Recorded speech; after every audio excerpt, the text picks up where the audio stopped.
Untuk secara fungsi, keyboard yang pengganti sama yang original sama-sama ya, tidak ada perbedaan. Hanya di sini yang paling menonjol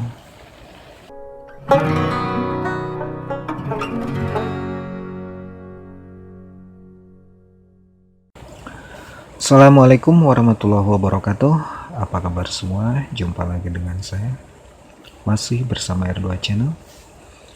Di video kali ini saya mau bahas tentang sebelum dan sesudah dilakukan penggantian keyboard, dan apa saja perbedaannya sebelum dan sesudah dilakukan penggantian keyboard. Apakah setelah dilakukan penggantian keyboard ada hal-hal yang sedikit berbeda atau mungkin jauh berbeda dari sebelum dilakukan penggantian keyboard? Apa saja hal tersebut yang bisa kita rasakan setelah dilakukan penggantian keyboard, baik itu pada notebook ataupun pada laptop ya. Di sini saya sudah sediakan dua jenis keyboard dan peruntukannya untuk seri yang sama, yakni di sini keyboard untuk notebook merek Acer seri 270 ya. Dimana untuk yang asli yang berwarna putih dan penggantinya berwarna hitam. Oke.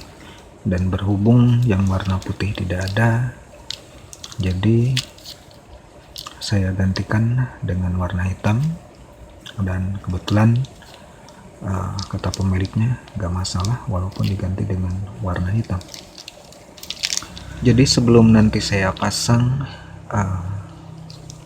di notebooknya, jadi di sini saya akan bahas terlebih dahulu perubahan apa yang akan nanti kita rasakan setelah diganti dengan keyboard pengganti yang bisa kita beli di toko-toko online ataupun di toko spare part laptopnya. Oke ya, hal apa saja yang akan terjadi ataupun yang akan kita rasakan setelah kita lakukan penggantian keyboard dengan keyboard pengganti yang kita beli ya, dan apa perbedaannya dengan keyboard bawaan pabrik. Oke, di sini untuk keyboard yang berwarna putih ini adalah keyboard yang bawaan pabrik ya. Sedangkan yang berwarna hitam ini adalah keyboard pengganti yang baru kita beli. Dan untuk secara fungsi ini tidak mengurangi untuk fungsi dari keyboard yang kita beli. Secara fungsinya sama dan hasilnya juga sama. Yang akan kita rasakan perbedaannya adalah dari struktur keyboardnya itu sendiri. Oke.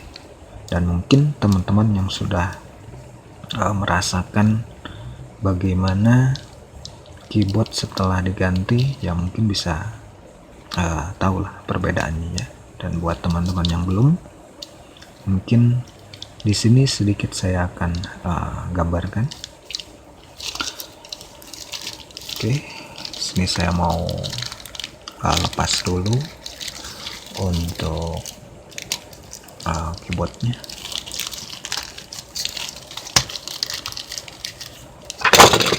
Biar lebih jelas ya perbedaannya apa.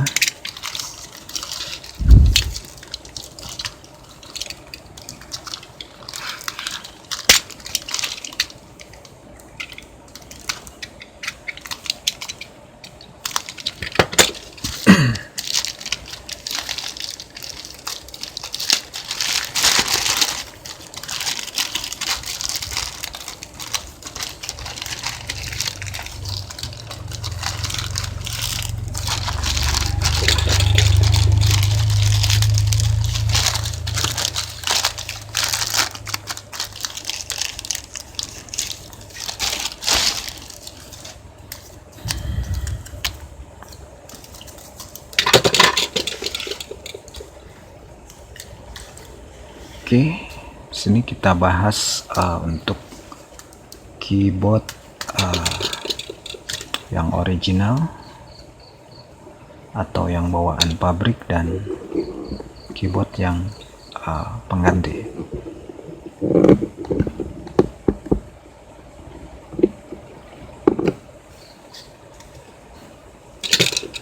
Seperti sudah saya katakan tadi bahwa untuk secara fungsi keyboard yang pengganti sama yang original sama-sama ya, tidak ada perbedaan. Hanya di sini yang paling menonjol ketika kita melakukan pengetikan. Ketika kita melakukan pengetikan pada keyboard pengganti ini seolah-olah terlalu lembek ya. Dan beda lagi kalau kita lakukan pengetikan di keyboard yang bawaannya. Kalau kita pijit seperti ini,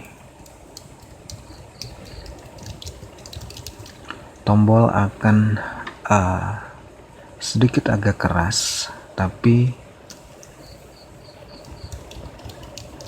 kenyamanannya sangat terasa ya. Oke, kita kembali lagi.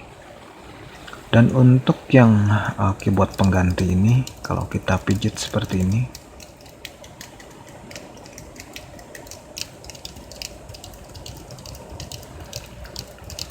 tombol terasa lembek dan terasa kurang kokoh.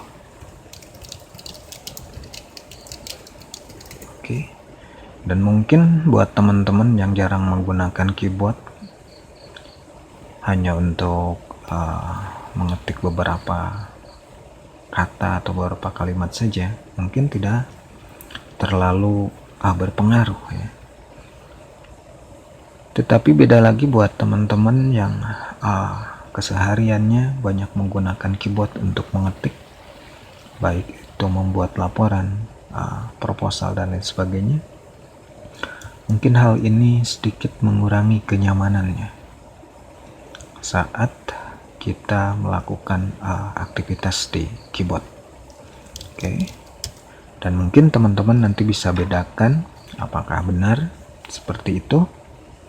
Kenapa saya selalu menekankan untuk memperbaiki keyboard bawaannya sebelum jalan terakhir adalah menggantinya dengan yang baru ya. Jadi salah satu alasannya adalah keyboard pengganti ini untuk segi kualitas dan kenyamanan saat kita gunakan jauh berbeda dengan keyboard yang bawaan dari pabriknya ya. Oke. Untuk itu selagi keyboard yang bawaannya ini bisa kita perbaiki, alangkah lebih baiknya kita perbaiki terlebih dahulu sebelum memutuskan untuk menggantinya dengan yang baru. Jadi saya rasa untuk video kali ini saya cukupkan sekian dan mudah-mudahan ada manfaatnya buat kita semua. Jangan lupa dukungannya, subscribe, like, dan kalau ada pertanyaan silahkan beri komentar. Sampai jumpa di video saya berikutnya. Terima kasih sudah menonton. Wassalamualaikum warahmatullahi wabarakatuh.